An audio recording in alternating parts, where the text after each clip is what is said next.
Welcome back to John Roberts Gaming. This is Axis and Allies Basics, video 2. In this video we're going to go over the combat moves and a little bit of the UI. So please let me know in the comments what you think about this video series. Let me know if I've left anything out, if there's anything you'd like me to cover, if there's any situations you've come across in your games that you have not seen me cover. Do keep in mind that this video series will be 4, possibly even 5 videos long, so there is still more material to come. While you're commenting, please like, share, subscribe, and do all those things that will help this channel to grow. So Axis and Allies Basics, video 2. Thank you for watching, and I hope you enjoy. Okay, welcome back to the basics.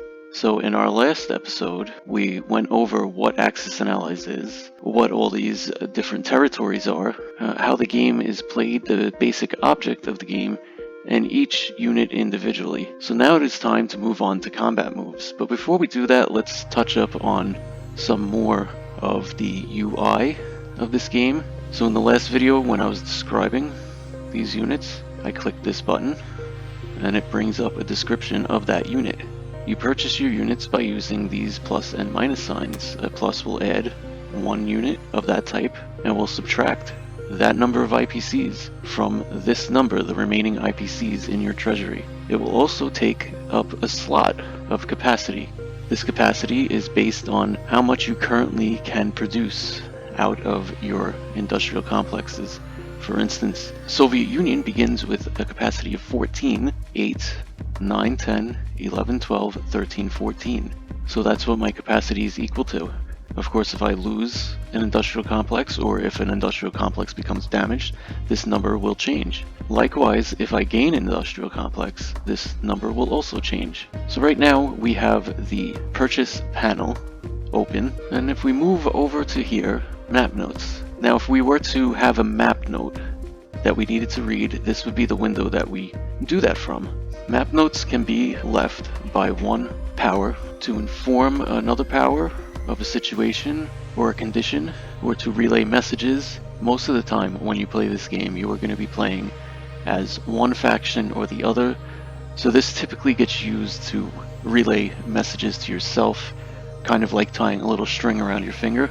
But I've selected C-Zone 2, so if I hit the N key on my keyboard, it brings up this window where I can create different categories. We can make a pin that says defend here, attack here, support here, caution, or just that there's correspondence, and we can write a correspondence in right here, so that when we get to our next ally's turn, they can click here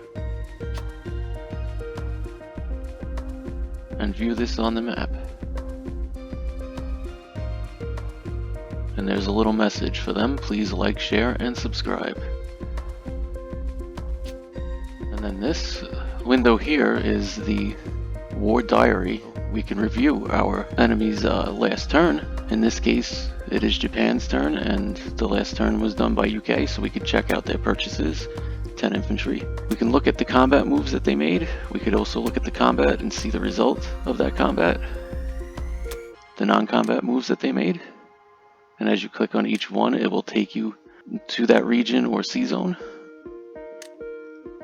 It tells you where the units came from. And mobilization, you can see where your enemy mobilized their units. Here is the war report.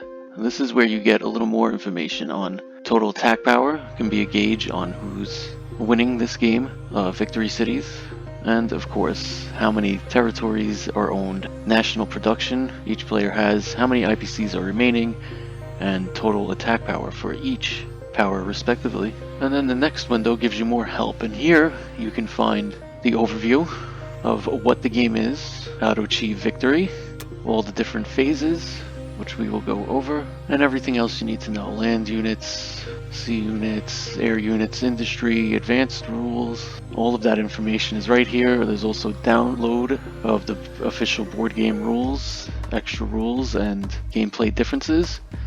Okay, so let's go over combat move.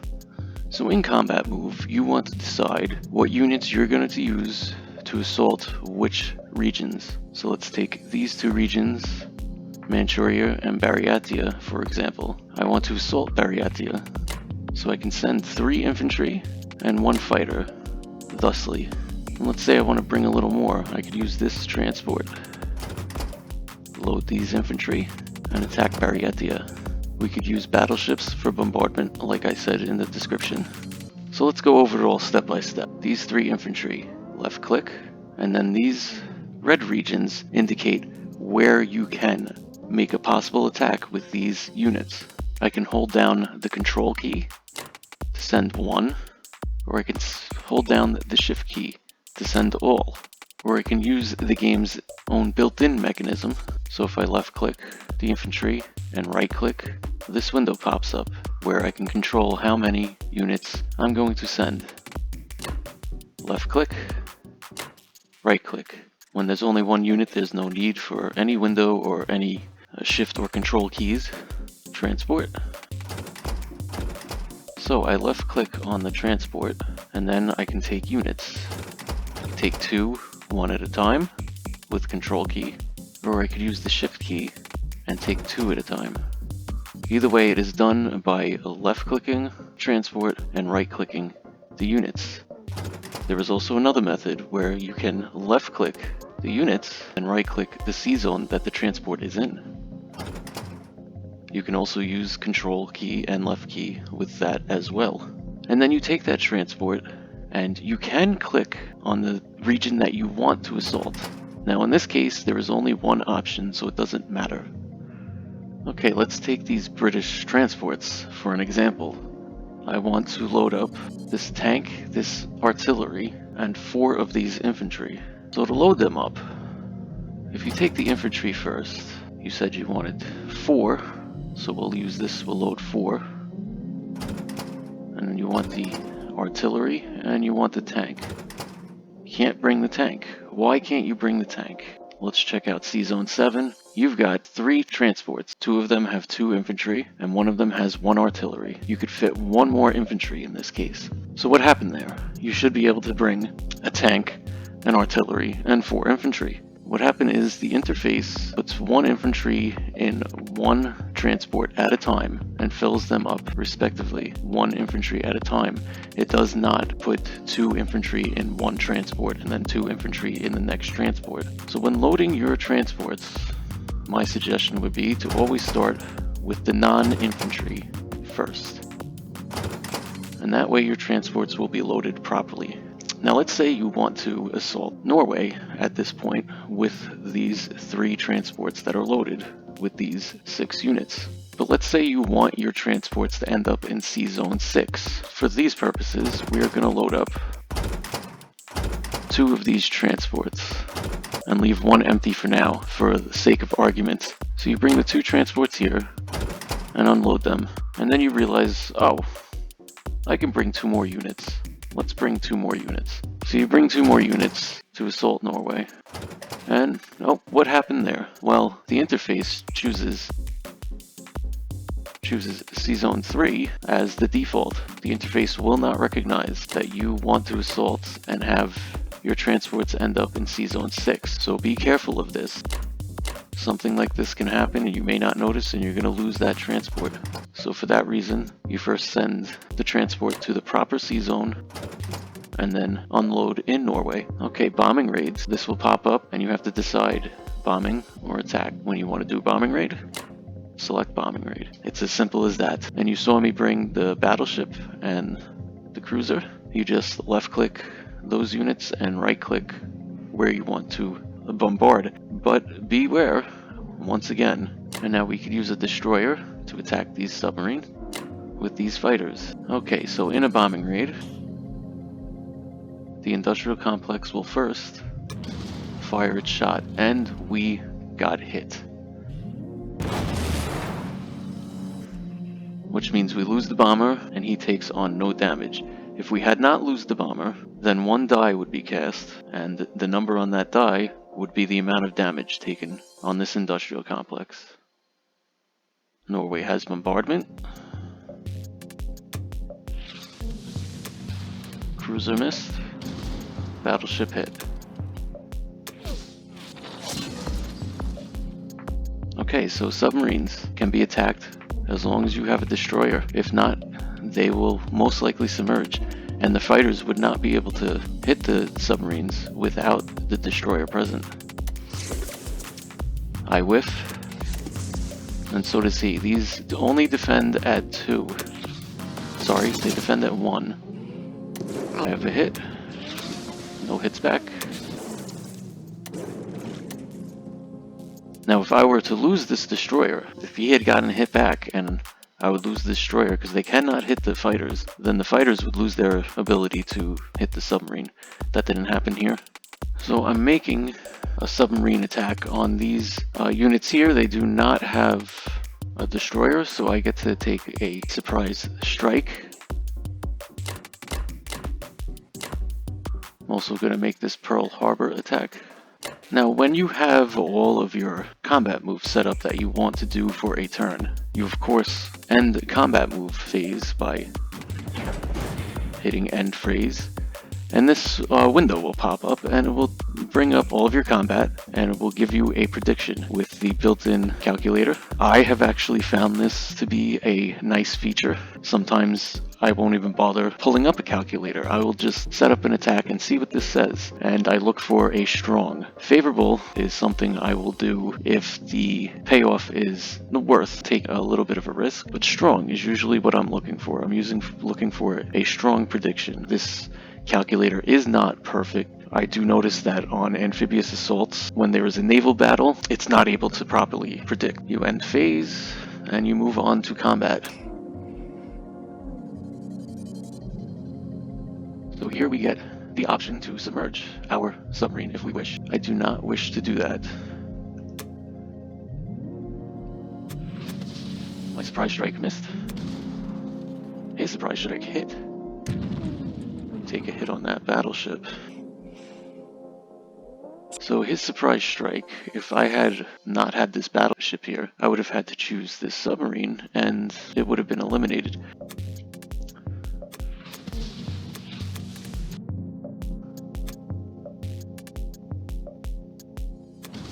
Okay, so I hit with the submarine on my surprise strike.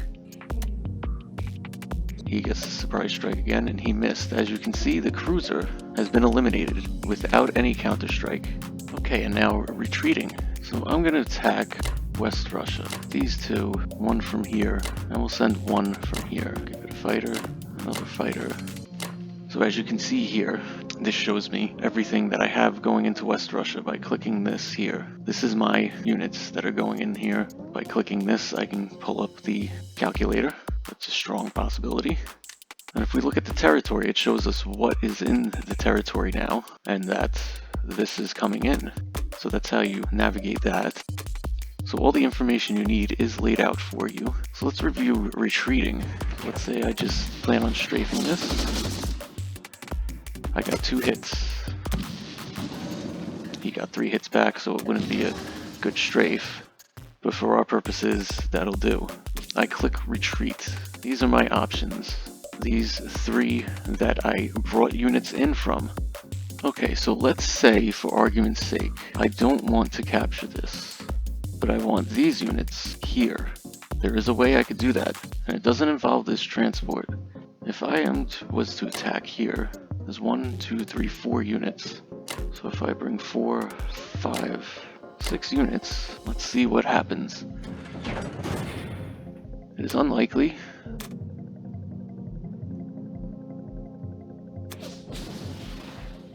I only record 1 hit.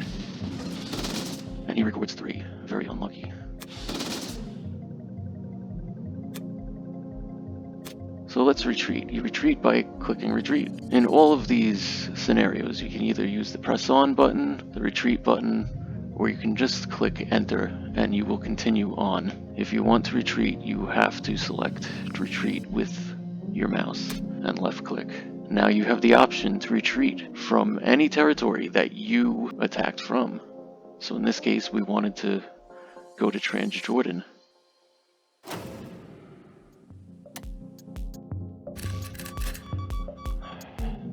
So we just transported the units from here to here. Of course, we lost 3 of them, which was a little unlucky, but I think the point was made. Okay, so I've set up an attack here. We've got 3 fighters and 1 bomber versus 1 infantry and 2 anti-aircraft artillery.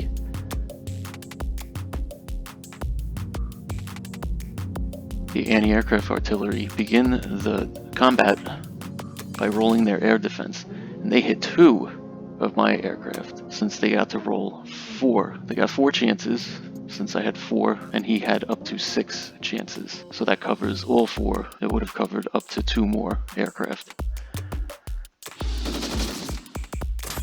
And then I got 1 hit. He loses 1 of the anti-aircraft artillery. There's 2 more hits, and that's what I needed. And here, I can take a tank, and I can move into there, and then into there. That is called the tank blitz. You left-click the tank, and right-click the destination.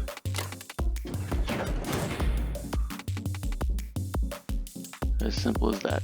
So now let's say you set up an attack, and you change your mind. You can simply hold Shift key and right-click, and it will cancel. You could also do it this way. You can left-click on the stack, and you can X out, left-click that X to cancel, or you can cancel 1 unit, 1 fighter.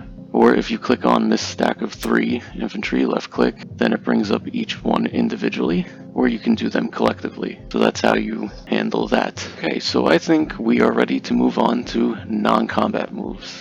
So that's where we will pick this up. But for now, happy gaming, and thank you for joining us. So thank you for joining us in our second basics video. As always, I would ask you to like, share, subscribe, all those wonderful things that you do that make this channel possible. Please leave your comments about what you think about these videos. Please do join us for our next video, Axis and Allies Basics Part 3, where we will be going over more of the interface and non-combat moves. And as always, thank you for watching.